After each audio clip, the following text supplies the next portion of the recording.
உண்மையை சொல்லணும் என்றால் நகரத்தில் படிக்கிற பிள்ளைகளுக்கு எல்கேஜி யூகேஜி அப்படின்னு 3 வயசுல கொண்டு போய் சேர்த்துறாங்க, இல்ல 4 வயசுல சேர்த்துறாங்க. அவங்க படிச்சு கிடிச்சு அப்புறம் வராங்க.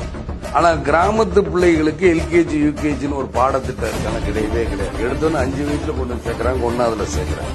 அவங்க எப்படி படிப்பாங்க? படிக்கிறது ரொம்ப கஷ்டப்படும். அந்த படிப்பை உண்டு பண்றது யாரு? இந்த அரசாங்கம் உண்டு பண்ணும். இதுலதான் கல்வி தரம் வேறுபடும். அங்கே எல்கேஜி யூகேஜி, இங்க எல்கேஜி யூகேஜி கிடையாது. கிராமத்துல படிக்கிற ஏழை பிள்ளைகள், நகரத்துல இருக்கிற மெட்ரிகுலேஷன் பள்ளிக்கூடத்துல,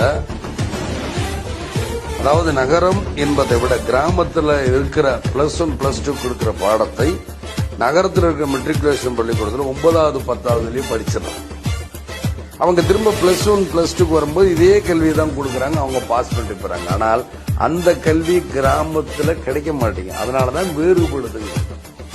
இதற்கு உதாரணமாக சொல்ல போனா இந்தியாவோட சிபிஎஸ்இ கல்வின்னு ஒன்று. ஆந்திரால சிபிஎஸ்இ கல்வியை விட பொதுப்பாட திட்டம்னு சொல்றது NT ராமாராவ் காலத்துல அந்த பொதுப்பாட திட்டம் தான் முதலிடம் போயிடுச்சு.